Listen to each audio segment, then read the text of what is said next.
Assalamualaikum dear students, I hope you are all fine and doing great. Our today's topic of discussion is continuation of chapter of circulatory system. Basically circulatory system के chapter को discuss कर रहे थे.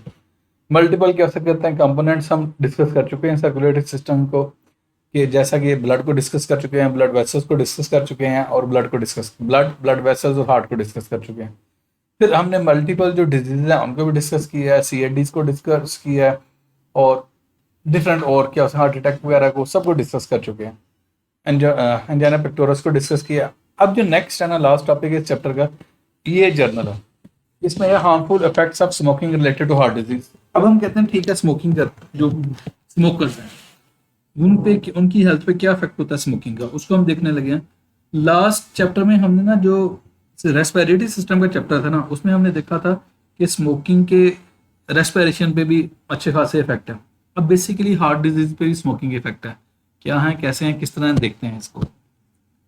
हम कहते हैं smoking is the major risk factor for the development of heart disease. ठीक है, जो हार्ट डिजीज हो रही हैं उनमें हम ये तो कहते हैं कि जी फैट वगैरह अगर डिपॉजिट हो जाए आपकी ब्लड वेसल्स के अंदर तो वो डिजीज काज करती है. लेकिन कहते हैं स्मोकिंग के भी इम्पैक्ट है इस चीज़ पर. Here an overview of how smoking adversely impacts the heart health. अब यहाँ पे देखेंगे कि उसे कहते हैं किस तरह इम्पैक्ट कर रही है, किस तरह अफेक्ट कर रही है स्मोकिंग आपकी, क्या उसे कहते हैं हार्ट हेल्थ को. First one is the increase risk of atherosclerosis. अगर आपको याद हो लास्ट 2 वीडियोस में हमने एथेरोस्क्लेरोसिस की बात की थी. एथेरोस्क्लेरोसिस में हमने क्या कहा था कि आपकी जो ब्लड वेसल्स होती है ना, आर्टरीज वगैरह होती हैं, वहाँ पे क्या होता है जो फैटी सब्सटेंस है, फैटी प्लेक, वो डिपॉजिट हो जाता है, कोलेस्ट्रॉल वगैरह डिपॉजिट हो जाता है, जिसकी वजह से क्या होता है ना आपकी ब्लड वेसल्स हार्डन हो जाती है और उनका डायमीटर क्या हो जाता है, कम हो जाता है. क्लियर. तो वो आपकी क्या उसे कहते हैं डिजीज काज करता है. Let's see. Smoking accelerate atherosclerosis by damaging the endothelium of arteries.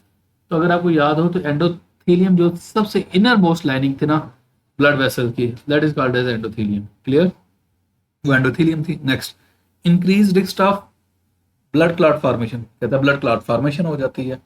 Okay. Smoking increases the chances for blood to clot by promoting platelet aggregation. अब मैं आपको प्लेटलेट शो करता हूँ.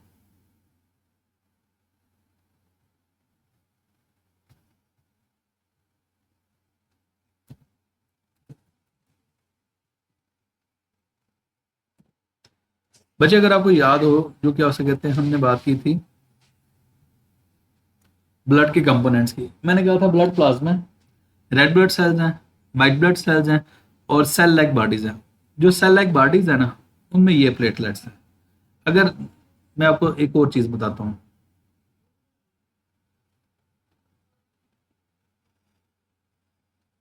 यहाँ पे देखें जरा, जो प्लेटलेट का प्राइमरी फंक्शन है ना, ये मैं रीड करता हूँ. Their primary function is to stop bleeding by gathering. अब ये होता है पता क्या है, अगर आपको कहीं पे इंजरी हो जाए, कहीं पे चोट आ जाए, तो वहां से आपकी ब्लड की क्या लीकेज होती है, उसको स्टॉप करने के लिए वहां पे ये क्या गैदर करते हैं और उसको सील कर देते हैं ताकि मजीद ब्लीडिंग ना हो. लेकिन जब आप स्मोकिंग करते हो ना तो ये प्लेटलेट एग्रीगेशन हो जाता है. जब एग्रीगेशन होता है तो आपका ब्लड क्लॉट फॉर्मेशन हो जाता है, तो ये भी डेंजरस है. The clots that can block coronary arteries. अब कहते हैं यही अगर क्लॉट्स आपकी करोनरी आर्टरीज में बन जाए तो उनको ब्लॉक कर देंगे, तो फिर मायोकार्डियल इन्फेक्शन हो सकता है, आपका हार्ट अटैक वगैरह हो सकता है. अब करोनरी आर्टरी स्पेशली क्यों मेंशन किया गया, अगर आपको याद हो मैंने करोनरी आर्टरी कहा था these are the arteries which provide blood to the heart, कि ये वो वाली आर्टरीज हैं जो क्या हो सकते हैं हार्ट को ब्लड प्रोवाइड कर रही हैं. तो अब देखें सिंपल सी बात है, स्मोकिंग करेंगे तो क्लॉट फॉर्मेशन होगी और यही क्लॉट फॉर्मेशन अगर आपकी करोनरी आर्टरी में हो गया that can lead to the heart attack. वो हार्ट अटैक को लीड कर सकता है. Clear. Next, elevated blood pressure. आपका ब्लड प्रेशर इंक्रीज कर जाता है. क्लियर. आपने क्या हो सकते कहते हैं ये देखोगा ब्लड प्रेशर लो हो जाता है कुछ लोगों का हाई हो जाता है. तो जो हाई ब्लड प्रेशर है दैट इज आल्सो डेंजरस, वो भी डेंजरस है. Smoking contributes to elevated blood pressure by causing vasoconstriction. अब बेसिकली 2 टर्म्स होती हैं, मैं आपको शो करता हूँ. एक होती है वैसोकंस्ट्रिक्शन, एक होती है वैसोडायलेशन. क्वेश्चन आता है what's the difference between these two, vasoconstriction versus vasodilation. ये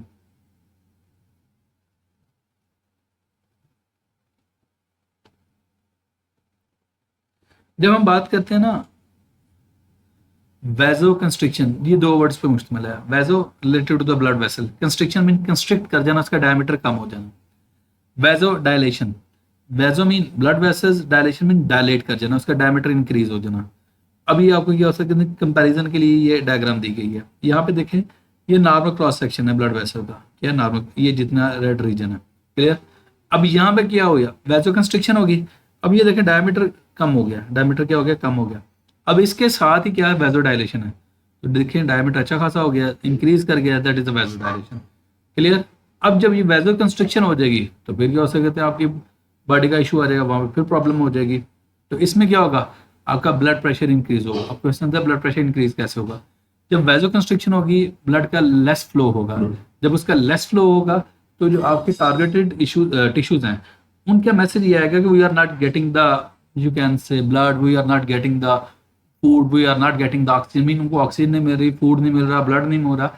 वो ब्रेन को मैसेज करेंगे कि जी क्या हो सकता है, हमें ये चीज़ नहीं मिली। आपका ब्रेन क्या करेगा, आपके हार्ट को क्या हो सकता है, प्रेशराइज करेगा, जी आप पंप करो, तो क्या आपका ब्लड प्रेशर इंक्रीज कर देगा, clear. Next, heart rate and rhythm abnormal, simple arrhythmias में से कहता हूँ। अब एरिथमियाज क्या है, आपकी होती है normal heart beat rate, normal क्या हो सकता है, आपकी हार्ट बीट रेट चलती जाती है। अगर वो क्या हो सकते कहते हैं, वो रेगुलर ना रहे, उसमें क्या हो सकता है, इरेगुलर पैटर्न आ जाए, उसे एरिथमियाज कहते हैं, clear. Arrhythmias are irregular heart beat, तो वही बात जो होगी मैंने आपको, ये इरेगुलर हार्ट बीट है, can be dangerous, that can also be dangerous. अब क्वेश्चन आता है, ये जो इरेगुलर एरिथमियाज हैं या इरेगुलर हार्ट बीट्स हैं, इनको कैसे हम कैसे कहते हैं, जज कर सकते हैं, मेजर कर सकते हैं, बाय ईसीजी। ईसीजी से आपको आइडिया हो जाता है, दैट कैन बी डेंजरस, वो डेंजरस हो सकता है। Smoking affects heart rhythms by increasing heart rate, definitely जब आपका हार्ट रेट बढ़ गया तो फिर कैसे कहते हैं, आपका जो नॉर्मल हार्ट का रिदमिक एक साइकिल है वो ऑटोमेटिकली इफेक्ट हो गया, क्लियर।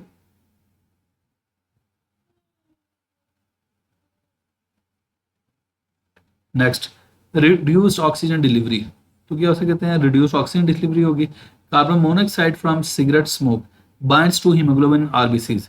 अब कहता है जो आप सिगरेट पीते हो उसके स्मोक पे गैस होती है, that is called as a carbon monoxide. अब वो क्या करती है, आरबी के साथ, आरबीसी के साथ, रेड ब्लड सेल के साथ क्या कर जाती है, कंबाइन कर जाती है। अब नॉर्मली होना पता क्या होता है, जो आपका रेड ब्लड सेल है उसके अंदर जो ये प्रोटीन है ना हीमोग्लोबिन, इसके साथ बाइंड करना होता है इसने ऑक्सीजन ने, और उसने कैरी करना होता है और सेल्स को ऑक्सीजन प्रोवाइड करनी होती है। अब इसके साथ क्या कर रही है, कार्बन मोनोऑक्साइड बाइंड कर रही है। जब कार्बन मोनोऑक्साइड बाइंड कर रही है तो ऑक्सीजन बाइंड नहीं कर पा रही, जब ऑक्सीजन बाइंड नहीं कर पा रही तो ब्लड की ऑक्सीजन कैरिंग कैपेसिटी कम हो जाती है। जब ब्लड की कैरिंग ऑक्सीजन कैरिंग कैपेसिटी कम हो जाती है तो आपके सेल्स को, टिश्यू को ऑक्सीजन कम मिलती है, तो ये रिड्यूस ऑक्सीजन डिलीवरी हो जाती है। Okay next, impact on overall cardiovascular health, जो नॉर्मल आपके ओवरऑल कार्डियोवैस्कुलर हेल्थ है उस पर क्या इम्पैक्ट है।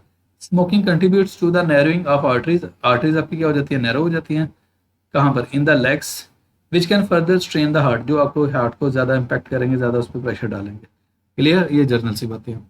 अब इसमें ये जो ऊपर एक क्या हो सकते हैं डायग्राम बनी है ना, फिगर, इसको ज़रा देख लें। What does smoking do to your heart, जो सारी ये बातें हमने की हैं ना उनको समराइज करके इस डायग्राम में जस्टिफाई कर दिया गया। Increase buildup of fatty plaque, सारी बात फैटी प्लेक होगा तो एथेरोस्क्लेरोसिस बढ़ जाएगी, जो पहला पॉइंट हमने डिस्कस किया था। Okay, damages lining of arteries, endothelium वगैरह को इफेक्ट कर जाएगा।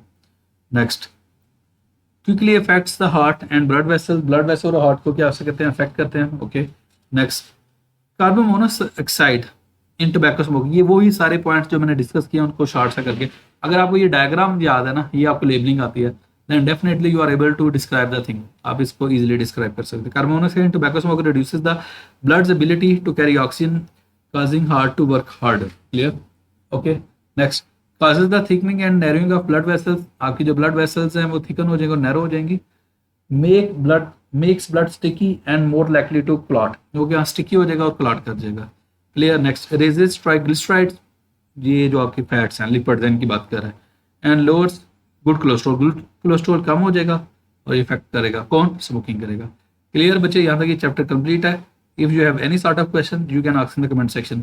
और बच्चे हम जैसे ही चैप्टर कंप्लीट करते हैं आप ट्राई किया करें, जितने क्वेश्चन वगैरह पूछ सकते हैं। और मुझे ये भी बताएं क्या हम चैप्टर कंप्लीट करने के बाद एक्सरसाइज भी सॉल्व किया करें या नहीं करें। अगर तो चैप्टर कंप्लीशन के बाद आप खुद सॉल्व कर सकते हैं देन इट्स ओके, अगर नहीं कर सकते then do let us know, हमें क्या कमेंट सेक्शन में कहें कि हमें एक्सरसाइज भी सॉल्व करो, तो हम उसके एमसीक्यू और शॉर्ट क्वेश्चन को डिस्कस कर देंगे, क्लियर है। Thank you so much.